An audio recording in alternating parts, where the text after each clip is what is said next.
Hello, welcome to Today in History for the 4th of October. Let us get cracking. Let's roll back the blinds to the year 1535. So what happened on this day? The first complete English Bible, which was the work of a man called Myles Coverdale, pictured here, came off the press. It's speculated it was either in Zürich, Switzerland, or in Cologne, Germany. Who was Myles Coverdale? So obviously, here's the guy pictured here. He was born in 1488 and died on the 20th of January 1569. He was an English ecclesiastical reformer, chiefly known as Bible translator, just like I mentioned earlier. Okay, again, that's the picture of the first Bible. He was Bishop of Exeter from 1551 to 1553. He was a preacher also, obviously. Regarding his probable birth county, Daniell cites John Bale, author of a 16th century scriptorium, giving it as Yorkshire. A little bit more about him. He studied philosophy and theology in Cambridge. Coverdale became an Augustinian friar and went to the house of his order, also in Cambridge. In 1514, John Underwood, a suffragan bishop and archdeacon of Norfolk, ordained him priest in Norwich. He was at the house of the Augustinians when in about 1520, Robert Barnes returned from Louvain to become its prior.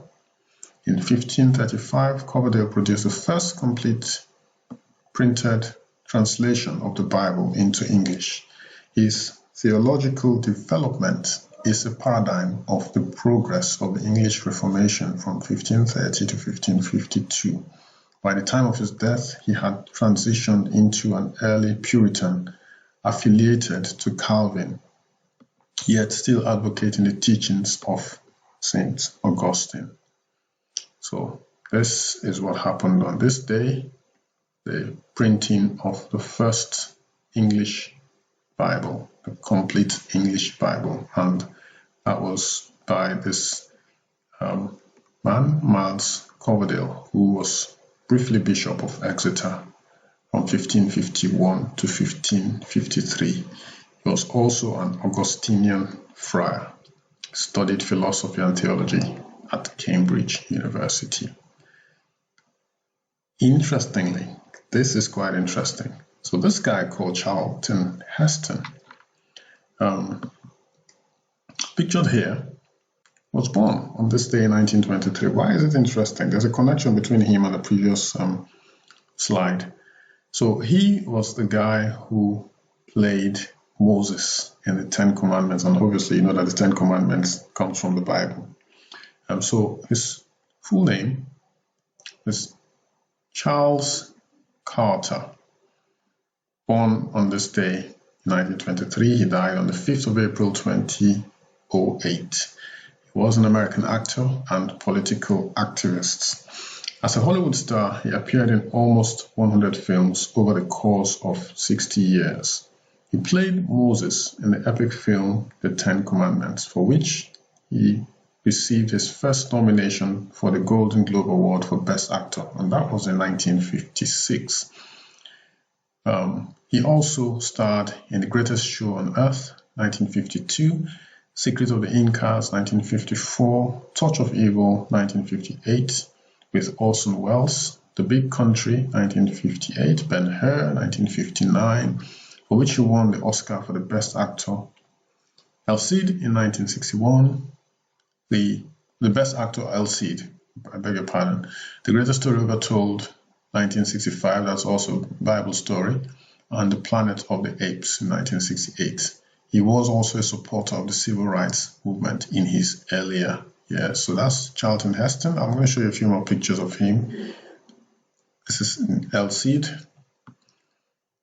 That's him there in his latter years, much younger here.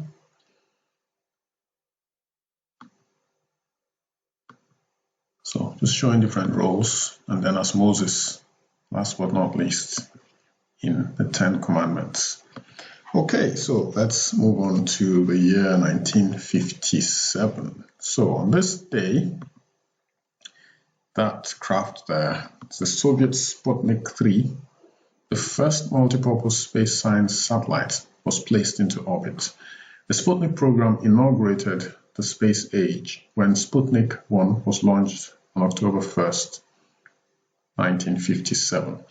Sputnik 1 circled the Earth until early 1958. The first artificial satellite, which orbited Earth until 1958, inaugurated the space age and heightened the Cold War competition between the USSR, which is today mostly Russia, and the United States of America. So this spacecraft, Sputnik, was placed into orbit on this day, the 4th of October, 1957. Last but not least, we head to Cuba. So from Russia to Cuba, and it's 2014. This young man pictured here died on this day. His name is Jean-Claude Duvalier. He was a Haitian politician, nicknamed Baby Doc. He was president of Haiti from 1971 to 1986. While he was on trial for alleged human rights abuses, he died on this day in Port-au-Prince. He was in exile for quite a while and came back to Haiti.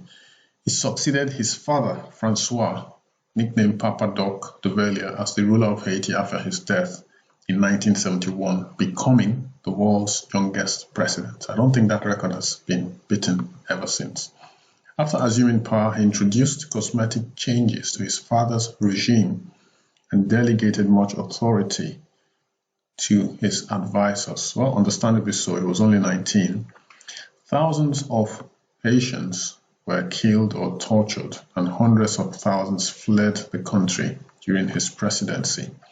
He maintained a notoriously lavish lifestyle, including a state-sponsored wedding in 1980. So there are different sources here. In this picture here, it says the wedding cost $5 million. Other sources say $2 million. But point is, the wedding ran into millions of dollars.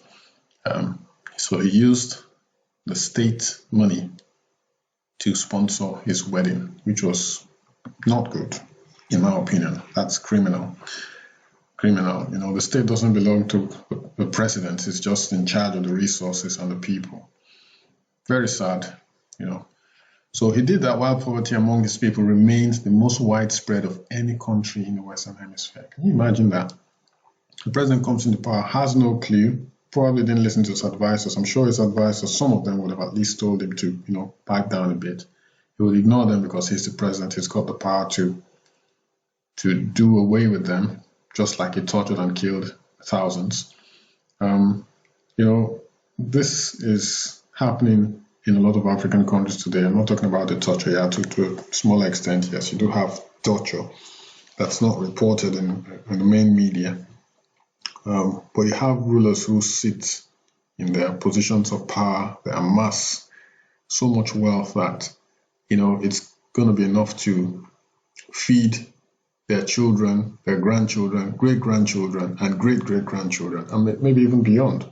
They get into power and all they're thinking about is how much can I amass before I'm dead or before, they're not even thinking about when their term runs out, because typically they want to stay there until they take their last breath. I don't know why most of our presidents, especially on the African continent, I know there's a few elsewhere, but I need to talk about Africa because that's where I spend at least half of my life. That people will be so senseless, so insensitive to the plight of those who they're supposed to be looking after.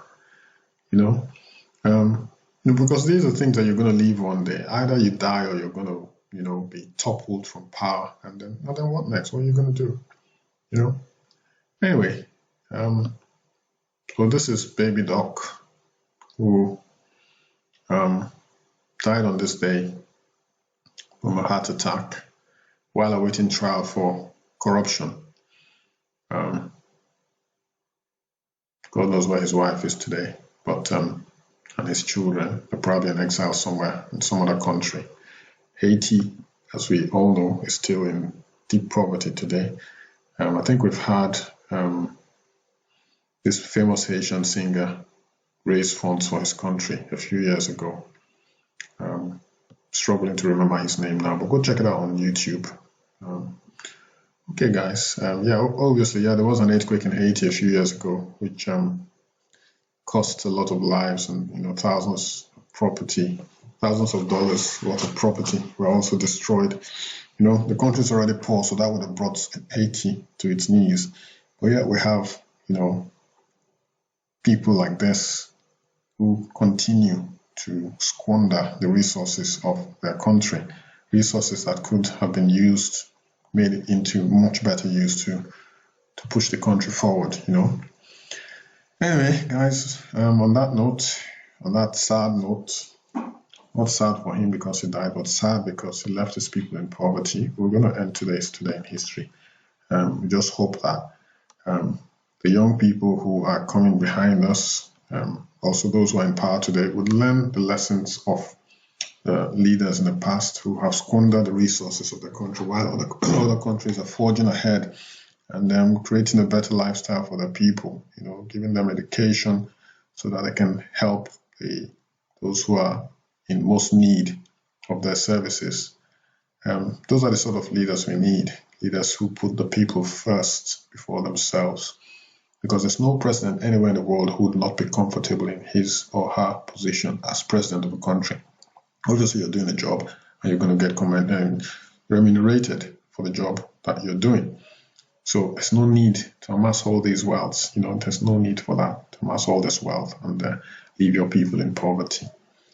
Okay, guys, this is where we end today's Today in History. I hope you enjoyed this, and I hope that this has given you something to think about, especially talking about the situation in Haiti.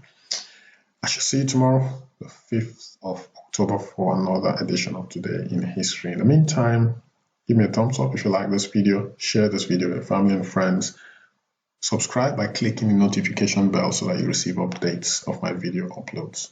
Thanks again, stay safe, see you tomorrow, bye-bye.